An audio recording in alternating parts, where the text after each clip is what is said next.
Salut à tous! Dans cette vidéo d'aujourd'hui, j'ai envie de parler de surpoids. Surpoids, pourquoi? Parce que c'est un sujet qui me parle beaucoup, et surtout le surpoids chez les jeunes et chez les enfants. Donc j'ai invité mon mari Sébastien, qui est nutritionniste, Bonjour.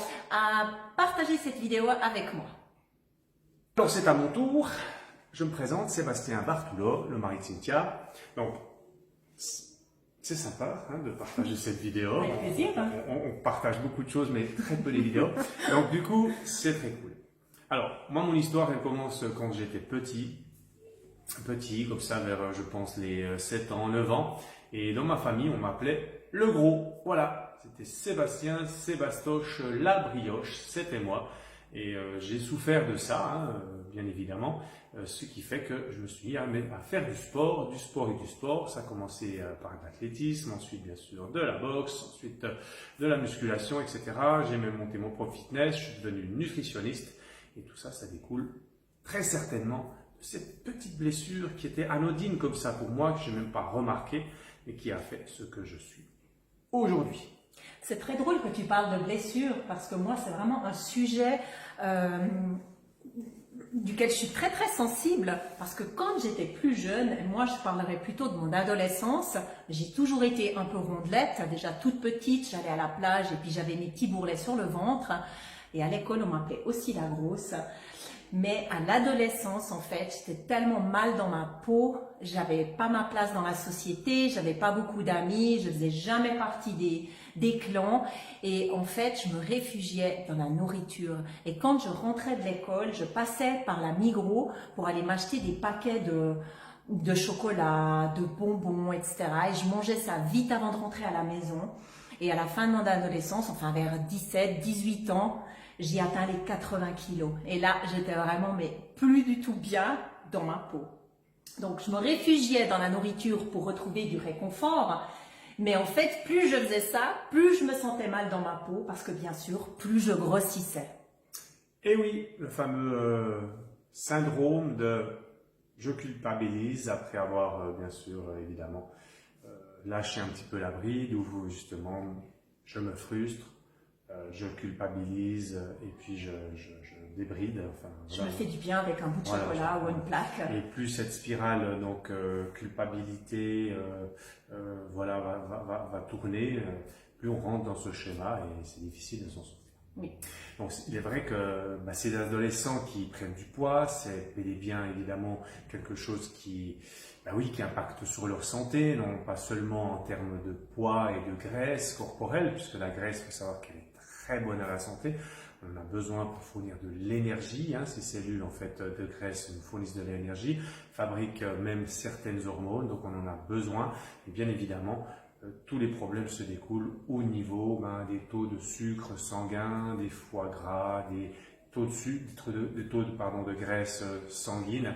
Et puis ça va dériver vers des enfants qui sont aujourd'hui sujets et déjà très diabétiques avant de devenir en tant qu'adultes diabétiques très certainement. Donc en fait on ne leur montre pas et on ne fait pas en fait le nécessaire pour bien évidemment les sensibiliser sur ce sujet. Donc manger c'est parfait, manger un peu trop forcément ça cache quelque chose là derrière. Et je fais le constat avec, j'ai des clients qui sont jeunes, des adolescents, et on ne les voit pas manger à la maison. Les parents sont surpris du poids qui apparaît, parce qu'on ne les voit pas manger, ils mangent même moins que ce qu'il faudrait à table, parce que bien évidemment, ils se sont fait un McDo juste avant, ils se sont fait un paquet de chips, ça coûte pas cher, une boisson sucrée, et tout ça à pleine vitesse, puisqu'ils ont peut-être une demi-heure pour le faire avant de rentrer, se disant, tiens, je laisse un petit peu de temps quand même pour le souper avant, et on l'a tous fait, et moi je l'ai eu fait. Bien évidemment, moi je me suis réfugié dans le sport, et non pas dans la nourriture à en devenir forcément obèse ou en mauvaise santé. Mais c'est vrai que c'est terrifiant quand tu vas un peu en ville comme ça aux heures de midi Ou alors, quand les enfants sortent de l'école, on les retrouve en fait dans les supermarchés à faire le plein de produits industriels, de biscuits, de chips. Puis c'est très compliqué parce que même pour certains jeunes qui aimeraient se sortir de là, en fait, il y a quand même cette influence des autres qui vont s'acheter ce genre de produits ou alors qui vont manger au fast-food. Et puis pour pas rester seuls, ils suivent, même s'ils en ont réellement pas trop envie, mais c'est pour pas se sentir exclus. Ils le font quand même pour rester, pour faire partie de l'équipe et puis pas se retrouver tout seul pour manger. Voilà, donc quoi faire à partir de là? Je pense qu'il faut entamer une discussion, entamer un dialogue avec ses enfants, que vous voyez qu'il y a du poids qui apparaît ou voilà, de la fatigue chronique, etc., d'irritabilité. Tout ça, c'est des signes aussi. Oui. En tout cas, tu disais une chose qui était très juste avant. C'est que les enfants en fait qui se réfugient dans la nourriture, c'est qu'il y a quelque chose qui se passe. Et pour moi, en tout cas, le démarrage, c'est la sensibilisation. Donc, c'est notre rôle de parents de faire ça avec les enfants et de les éduquer sur la bonne alimentation. Voilà, sur les choix de nourriture, comment manger à table, comment rester en bonne santé. Privilégier les fruits et légumes. Les choix quand ils sont seuls et qui vont devoir en fait faire leur partie de course, on les voit, ils sont 4-5 et ils font leur compte, combien t'as toi, et puis ils se retrouvent avec 9 francs. Voilà, d'avoir le réflexe de plutôt manger voilà, différemment que de la facilité avec les paquets de chips et puis les bonbons qui sont une catastrophe aujourd'hui de santé publique. On en est là, quoi.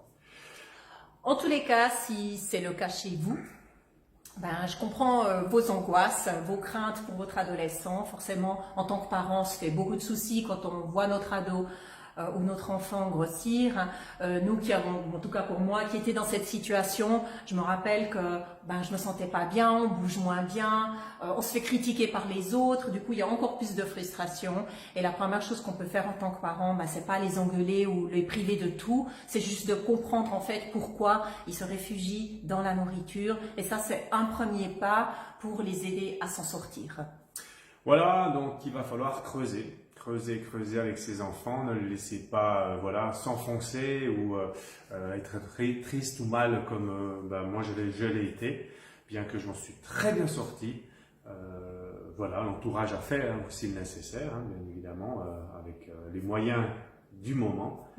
Maintenant, on a beaucoup de moyens, on a vraiment la neuroscience, on a véritablement tout ce qui se passe au niveau du cerveau, on a des connaissances incroyables aujourd'hui là à travers, puis on peut bien évidemment venir en aide. Exactement. Et pour faire un petit peu plus simple, si vous avez besoin d'aide, que c'est vraiment des sujets qui sont difficiles à aborder pour vous, ou vous n'avez pas trop de connaissances à ce sujet, nous, on est là pour vous aider. Donc Sébastien, il est nutritionniste. Moi, je suis coach parental familial, donc je peux vous aider à parler de ces sujets avec vos enfants si c'est trop difficile pour vous de le faire tout seul. Sébastien, il fait du coaching en nutrition, il peut aussi vous habiller à faire des bons choix. Et sportif. Et sportif aussi, c'est vrai. Alors, contactez-nous, n'hésitez pas à nous mettre un petit mot sous la vidéo ou alors directement en privé et on se fera un plaisir de vous répondre et de vous offrir 30 minutes gratuites pendant lesquelles on fera un bilan et on vous offrira les meilleures solutions. Voilà. À plus. Ciao.